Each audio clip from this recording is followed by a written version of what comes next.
এক ব্রজবাসী বলে উঠলেন, ইনি হলেন বৃন্দাবনের কৃষ্ণদাস বাবাজি। যদি চরণ ধরতে পারো তাহলে কিন্তু তোমার অনেক লাভ হবে। চরণ ধরো, তার কৃপা যদি পাও তাহলে অবশ্যই তুমি গোবিন্দ দেখা পাবে। বাবাজি, বাবাজি কৃপা করে তুমি আমায় বলো, তুমি আমায় দীক্ষা দাও, তুমি আমায় মন্ত্র দাও। বাবাজি বললেন, তবে শোনো লালা, যদি মন্ত্র নিতে চাও, দীক্ষা মন্ত্র যদি নিতেই চাও, তাহলে আমি যা বলবো তোমাকে তাই করতে হবে।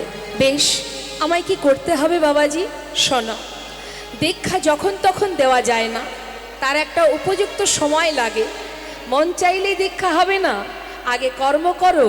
এসেছো গোবিন্দের সংসারে, তা গোবিন্দের সংসারে যখন এসেছো, সংসারে কর্ম করো। তোমার কর্মে যখন ভগবান সন্তুষ্ট হবেন অবশ্যই আমি জানতে পারবো, আর তখন আমি তোমায় মন্ত্র দিয়ে যাব। যেই না বলা মা, লালা বলে উঠলেন, তাহলে আমাকে কি কর্ম করতে হবে সেটা আমায় বলে দাও। কর্ম যা বলবো তাই করবে তো? হ্যাঁ, কি করতে হবে বাবাজি? ওমা, যে এত বড় জমিদার, এতদিন যে জমিদারি করেছে, এত ধন ঐশ্বর্য নাড়াচাড়া করেছে, আজকে তার কাঁধে তুলে দিল ভিক্ষার ঝোলা। শোনো, ধরো ধরো লালা ভিক্ষার ঝুলি কাঁধে, ধরো ধরো লালা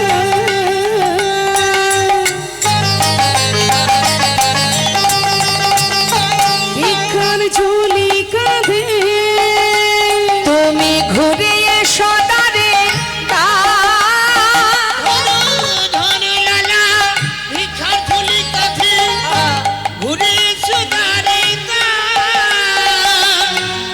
আর কি করবে? মুখে রাধা গুণ গাও, ভিক্ষা মেগে না, কৃষ্ণ পদ কর মুখে রাধা গুণ গাও, ভিক্ষা মেগে নাও, কৃষ্ণ পদ করো দাঁড়ে দাঁড়ে ভিক্ষা মেগে দাঁড়ে দাঁড়ে ভিক্ষা মেঘে আনন্দ। মুখে রাধা রাধা নাম করো, দাঁড়ে দাঁড়ে ভিক্ষা মেগে আনো। দাঁড়ে দাঁড়ে ভিক্ষা মেঘে মুখে রাধা গুণ গাও, ভিক্ষা মেগে নাও, কৃষ্ণ পদ করো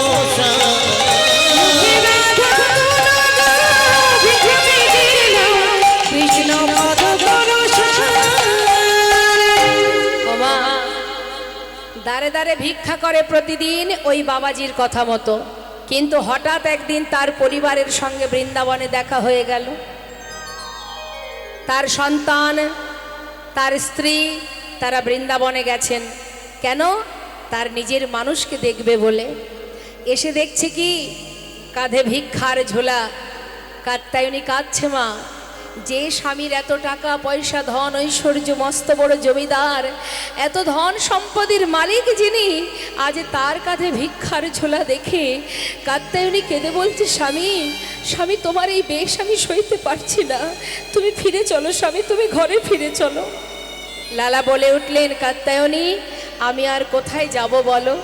আমি তো সব ছেড়ে চলে এসেছি, আমার নিজের ঘরে এসেছি, আমি আর অন্য কোথাও যাব না, তোমরা ফিরে যাও। তখন তার সন্তান নারায়ণ বললেন, বাবা তুমি যদি ফিরে না যাও তাহলে এক কাজ করি, এই বৃন্দাবনে তোমার একটা থাকার জায়গা করে দিই। বেশ, সেই সময় নারায়ণ একটি মন্দির নির্মাণ করেছিলেন মা, যেটা আজও বর্তমান। আপনারা দর্শন করেছেন যারা বৃন্দাবনে গেছেন, রাধাকুণ্ডের পাশেই আছে লালাবাবুর মন্দির। তার পুত্র নারায়ণ সেই মন্দির নির্মাণ করে ওই মন্দিরে যে বিগ্রহ স্থাপন করেছিলেন, সেই বিগ্রহের নাম কৃষ্ণচন্দ্রমা।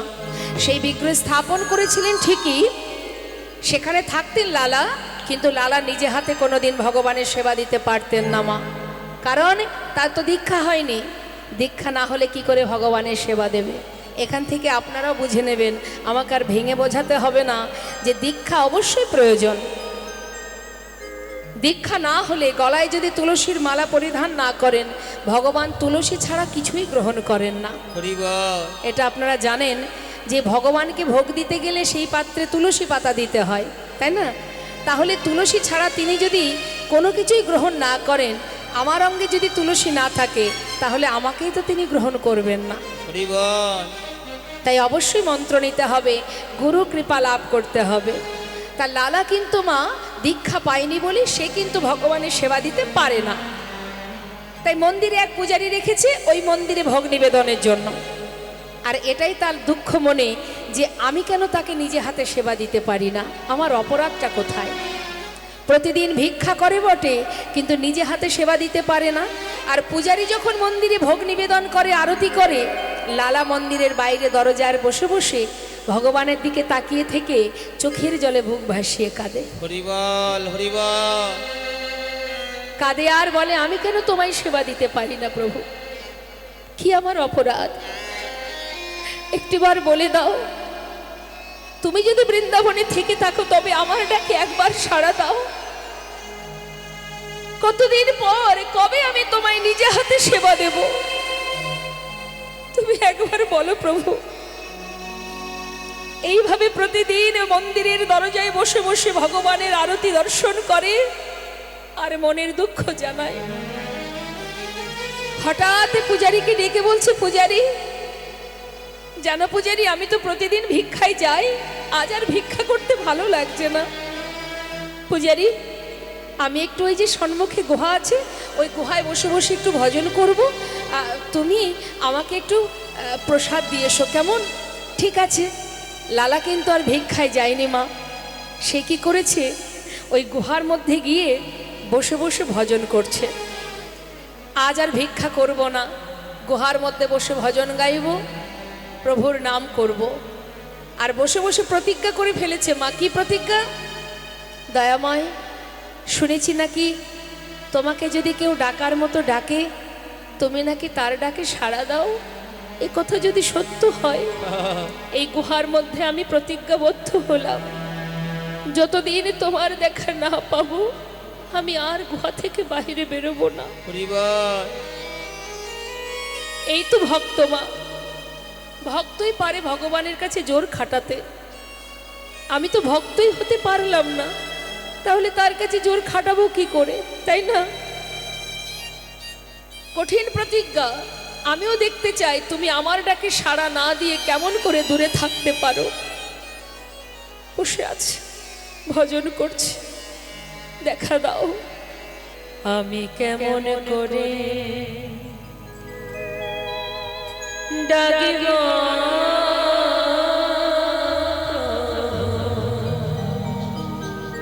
তুমি বলে দাও,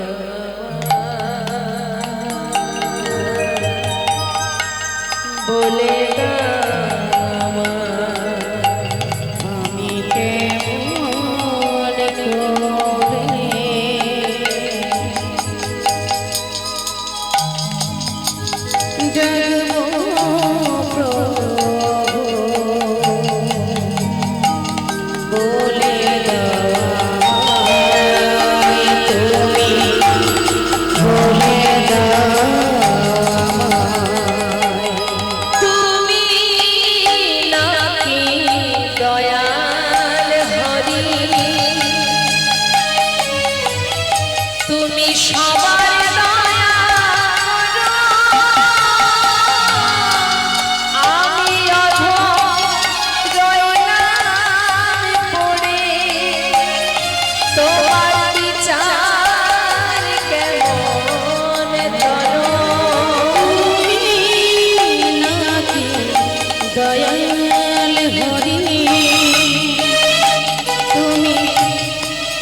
ডাকবো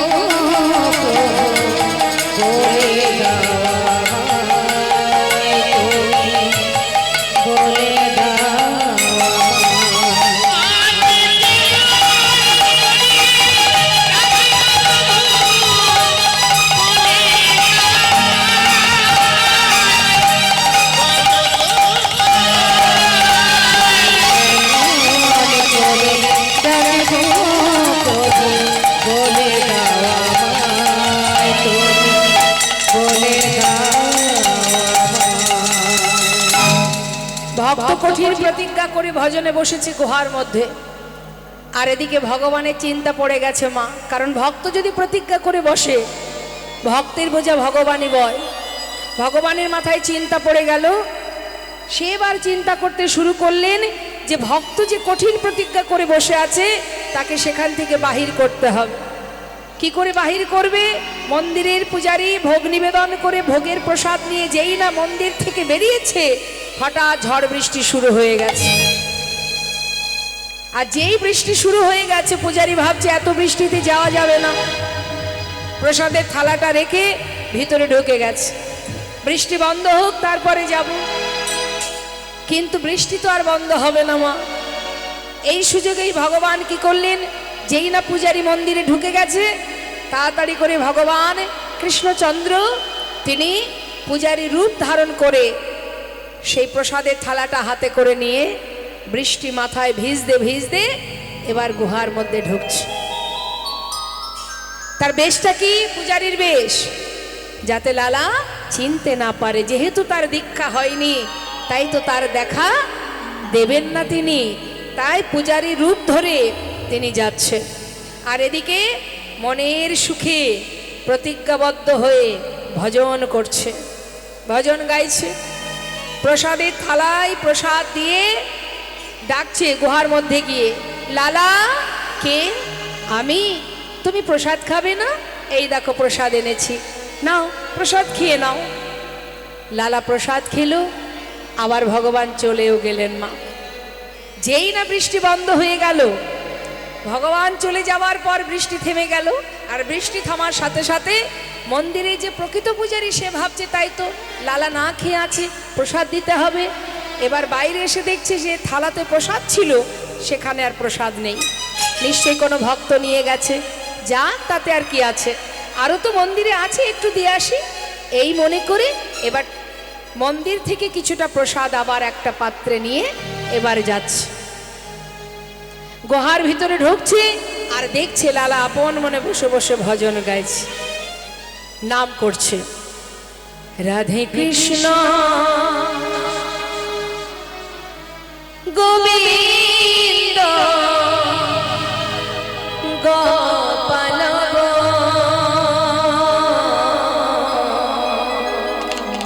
রাধা রমণ হরি হরি হরি রাধে কৃষ্ণ, রাধে কৃষ্ণ গোবিন্দ গোপাল রাধা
প্রভু গোপীনাথ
কে?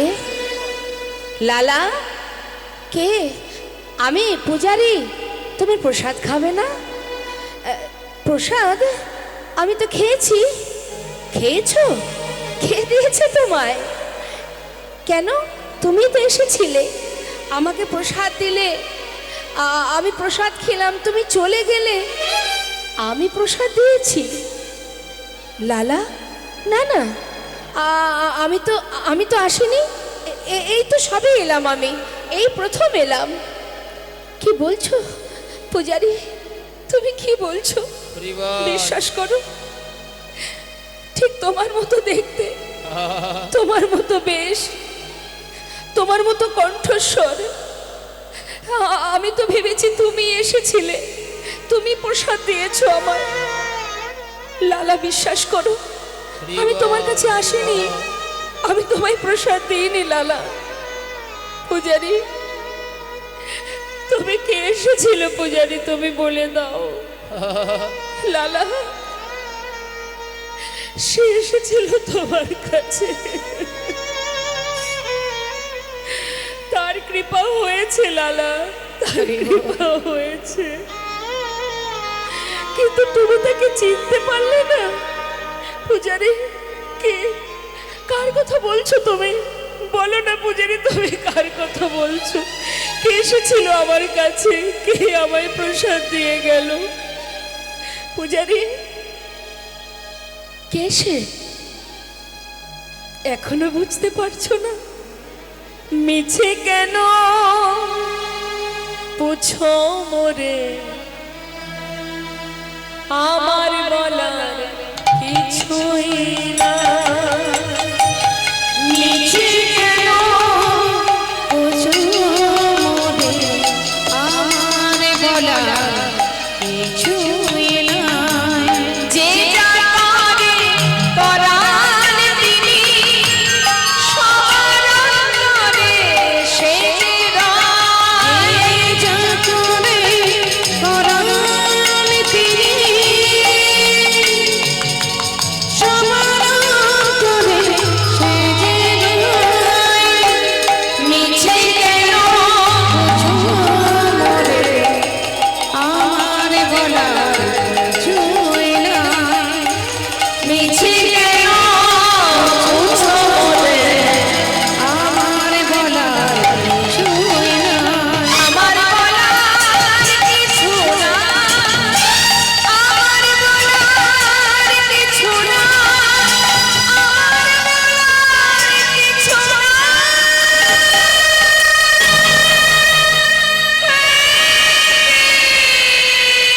কৃষ্ণ তুমি করুণা,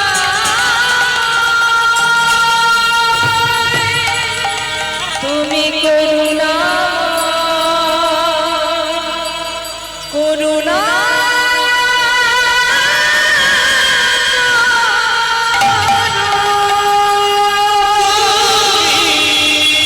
করুণা করুণা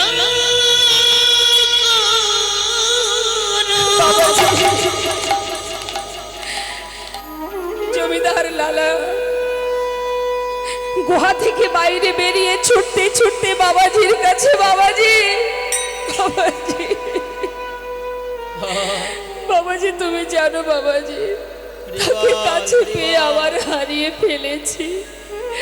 তাকে কাছে পেয়েও একবার বুকে জড়িয়ে ধরতে পারিনি বাবাজি, একবার তাকে চিনতেও পারিনি। বাবাজি, তুমি আমায় বলো না, বলো না আমার দীক্ষা কেন হচ্ছে না? কেন কেন তুমি আমায় দীক্ষা দিলে না? আমি যে তাকে হারিয়ে ফেলেছি, পেয়েও হারিয়ে ফেলেছি। বাবাজি বলো। বাবাজি বললেন, লালা, তোমার এখনো দীক্ষা পাওয়ার সময় হয়নি, ফিরে যাও। বাবাজি, এখনো সময় হয়নি? তবে কবে? আমার যে দিনের আলো শেষ হতে চলেছে, আমার যে আর বেশি দিন সময় নেই। বাবাজি, তুমি আমায় বলো, কোন অপরাধ আমার, কি অপরাধের জন্য আমার দীক্ষা হচ্ছে না? আমায় একবার বলে দাও। লালা, শুনবে? তাহলে শোনো, তোমাকে আমি বলেছিলাম সবার ঘরে ভিক্ষা করবে, তুমি কারোর ঘর বাদ দাওনি, কিন্তু তুমি জগৎ শেঠের দ্বারে কেন ভিক্ষা করনি?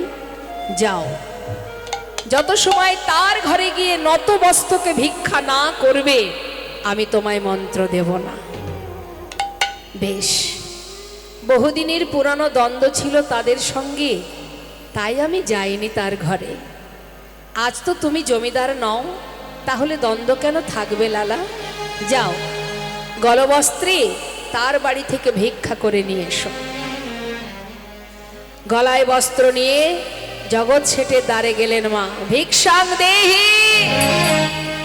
দ্বারে এসে দাঁড়ালেন জগৎ শেঠ। তিনি কিন্তু দ্বারে আসলেন না, দাঁড়িয়ে দেখছে জমিদার লালা দাঁড়িয়ে আছে। তুমি এখানে? হ্যাঁ। আমাকে এক মুষ্টি তন্ডুল দাও, তবে তোমার হাত থেকে নেব না। তোমাদের যে জমিদার, একবার তাকে নিচে নেমে আসতে বলো। জগৎ শেঠ নিচে নেমে এসে এক মুষ্টি তন্ডুল ভিক্ষা দেবার পর সেই ভিক্ষা নিয়ে ছুটতে ছুটতে যাচ্ছে লালা। যেই না বাবাজির কাছে এসে দাঁড়িয়েছে, বাবাজি বলছে, লালা, চেয়ে দেখো তোমার পিছনে কে আসছে। পিছন দিকে তাকিয়ে কি দেখছে মা? ওই যে জগৎ শেঠ, সেও কিন্তু ওই এক মুষ্টি ভিক্ষা দেবার পর সেও আবার ফিরে আসছে ওই লালার পাচু পাচু। বন্ধু, তোমার যদি জীবন বেলা বয়ে যায়, আমারও তো জীবন বেলা বয়ে যায়।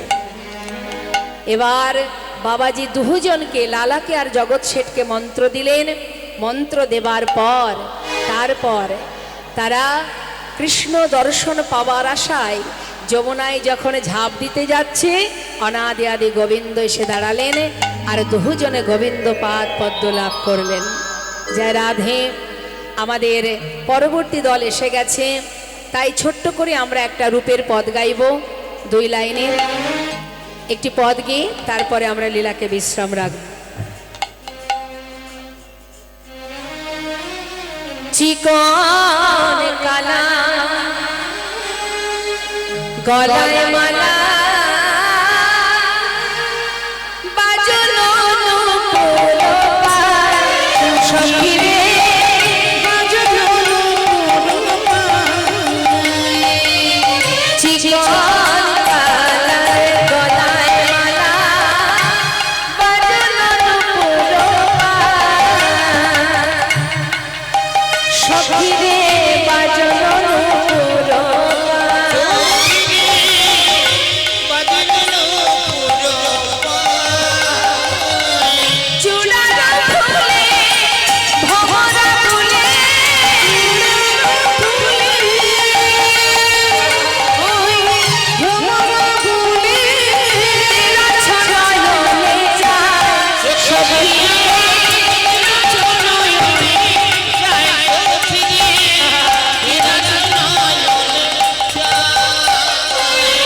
সখীরে তেরাছ নয়নে চাই আমার পরাণ বধূ। সে এমন ভাবে চেয়ে থাকে, বাঁকা চাহনি বাঁকা নয়নে, বাঁকা চাহনি বাঁকা নয়নে, কুলমতি মধে ওই নয়ন মানে, দেখলাম বাঁকা চাহনি বাঁকা নয়নে।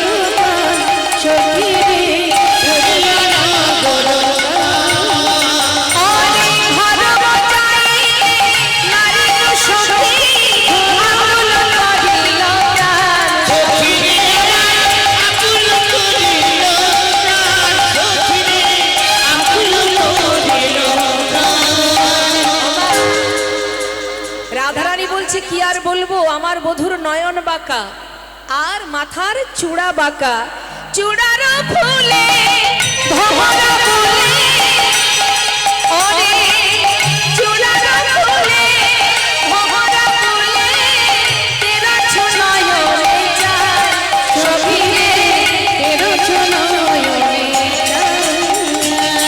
চাঁদে ঝলমলি ময়ূরের পাখা চাঁদে ঝলমলি ময়ূরের পাখা চূড়ায় উড়েছে বাজ, সখী আমার চূড়ায় উড়েছে বাজ।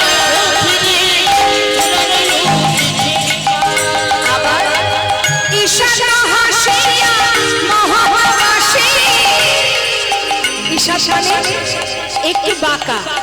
আমার গোবিন্দ এমন চতুর্মা, কেউ যদি হা হা করে হাসে কেউ কিছু মনে করবে না, কিন্তু সে হাসে কেমন করে, ঠোঁটটা একটু বেঁকিয়ে বাঁকা করে, হ্যাঁ, যাতে যুবতী কুলবতীর মন ভুলে যায়। ঈশা তো হাসিয়া মহাভাসী মধুর মধুর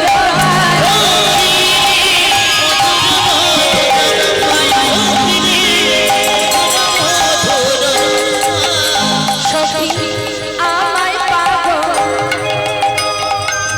লিলি কইল রে, সখী আমায় পাগল লিলি কইল রে, ওই মোহনিয়ার মধুর হাসি ওরে আমায় পাগল লিলি কইল রে,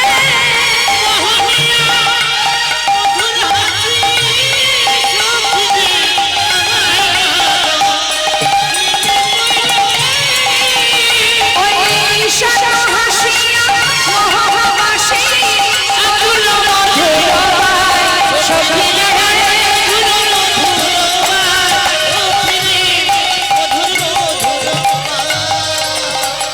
রসের ঘরে অঙ্গন ধরে কেলি কদম বেতে হেলা, কুলবতী সতী যুবতী জনার পরাণ লইয়া খেলা, শ্রবণ চঞ্চল মকর কুণ্ডল প্রীতি হলে পিয়াল বাস, রাগায় উৎপলে নয়ন যুগলা নিছনি গোবিন্দলা। যারা শ্রীমতী রাধারানী বধূর কাছে বধূর কথা সখীদের কাছে বলতে বলতে আক্ষেপ হলো তার, কেন গিয়েছিলাম যমুনার জলে। আক্ষেপ করতে করতে হঠাৎ গোবিন্দের বাঁশি বেজে উঠল, আর যেই না বাঁশি বাজলো শ্রীমতী রাধারানী বললেন, সখী ওই দেখ বাজলো শ্যামের বাঁশি, আর নয় এবার যেতে হবে। রাধারানী আমার সুন্দর করে সাজছেন, আপনারা দর্শন করুন পরবর্তী লীলা, রাসলীলা, ভগবানের শ্রেষ্ঠ লীলা শ্রী শ্রী রাসলীলা। জয় রাধে। সবাই মিলে একসঙ্গে একবার বলবো, নিতাই গৌর হরি বল, নিত্যানন্দ বল, শ্রী অদ্বৈত বল, শ্রী গদাধরের বল।